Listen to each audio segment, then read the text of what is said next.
All right, so how many tax increases can we take? Well, a tax increase on unrealized capital gains, meaning you pay tax on money you've never seen and maybe never will see. Raising the top marginal income tax level to near 40%, and it just goes on and on and on. And the new studies are showing that the Harris immigration program will soak U.S. taxpayers for another $2 trillion in higher Medicare costs. And that's not even taking into account the billions of dollars spent to house illegals while FEMA says that it's broke. Oh, yeah, so many well-managed government programs to reflect on today. Grover Norquist, Americans for Tax Reform president, back with me. Grover, nice to see you. Steve, good to be with you. I mean, it's just one failure after another. Here's FEMA saying, oh, we didn't use any money for illegal aliens. And then you rewind the tape to 2022, and I've got Karine talking about how they're using money from FEMA to house and relocate immigrants, illegals. So, I mean, the beautiful thing and the terrible thing about this day and age is we've got the tape, folks, and they still lie, Grover. They still lie and lie and lie as if there's no tape, which, of course, there is. Yeah. Well, and we have on video Kamala Harris endorsing, supporting, and she was a co-sponsor, the first co-sponsor of Bernie Sanders called Medicare for All. What it really means is the abolition of your health savings account, the abolition, outlawing of your private health insurance, and setting up something not like Canada. 30% of Canadian healthcare is private, 100% government. So there's just the post office. There's no UPS. There's no email. There's just the post office when you have some health problems. And that's the bill that she endorsed. And if the people who've come in illegally under her watch go on this Medicare for All, it's what she calls it, it will cost $2 trillion. She has plans to tax people. The legislation, if you make more than $29,000 a year, $20,000 a year, you'll be paying a payroll tax like Social Security, 11% on top of everything else. A lot of European countries have very heavy payroll taxes. That's the future she has for us. Yeah. So you look at, I was in Canada a number of years ago, probably 10, and I was talking to somebody there who was renting me a room for a fishing trip, and got talking to them. Well, they had two jobs. Why do you have two jobs? I mean, why are you working so much?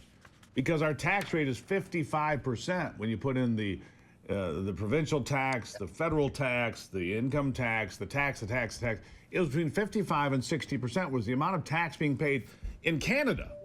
And it's similar in European countries. I mean, I don't want to pay 60 cents of every dollar to the federal government to give it away to people that shouldn't be in this country to begin with, to fund things that I have nothing that I agree with. It's insanity, Grover, and they just want to tax, and just blow it all. I mean, look what Tim Walz did in Minnesota. It's shameful. It is, and our friends in the establishment press and on the left like to hide how radical their positions are. You saw Bernie Sanders was considered so crazy that they brought in a disabled Biden to be because they thought that Bernie Sanders would lose for sure because of all the things that he'd said and done and endorsed. They moved him out. We now have Kamala Harris, who are now assured is a big moderate too. She endorsed and supported most of the major programs that Bernie Sanders, first person to jump on board and support Bernie Sanders on abolishing private medicine in the United States and raising taxes to pay for it.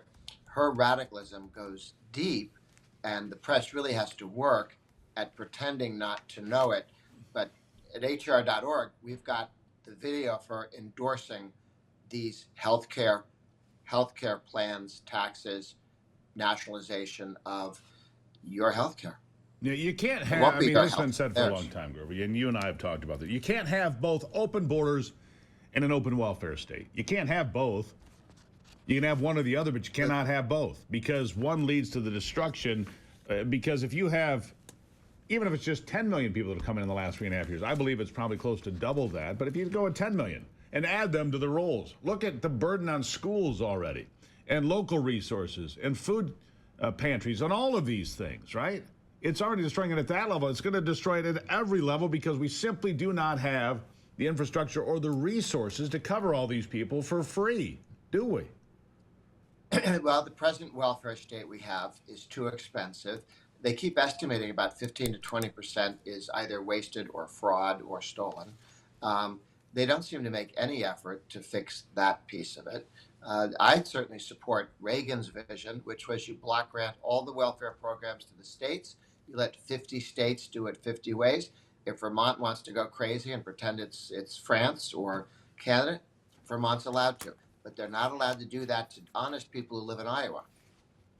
And why did we never get there? That's a brilliant idea. Of course, we never got there, Grover. Why not? I mean, that's pretty smart. John McCain, the one vote. Remember when Trump was president, we had a vote in the House and Senate to block grant Medicaid to the states so we could find out how to make that one work. We were one vote short. This is still something that can be done, and I think will be done. We did that with aid to families with dependent children, which is a sliver of the welfare state, Right. and saved 30% across the board when that was done under Clinton. He vetoed it twice, but the third time he thought he'd lose the election if he didn't sign it. So he did. 30% drop in costs. Well, maybe Donald Trump will get a second bite at that apple. That's what we can hope for here. Yeah. The betting markets keep showing me that Trump's getting stronger and Kamala's getting weaker while she cries about not getting the phone picked up from the governor of Florida, who has more important things to do this day than talk to her about who knows whatever she babbles about. Anyhow, Grover, thank you for being here, always bringing common sense and wisdom to the conversation. We appreciate it. Thank you. Good to be with you. Good to be with you. All right, still to come, Dinesh D'Souza will be with me.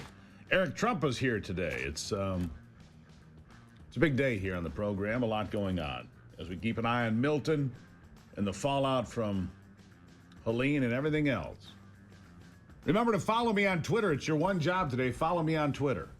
It's the Steve Gruber Show.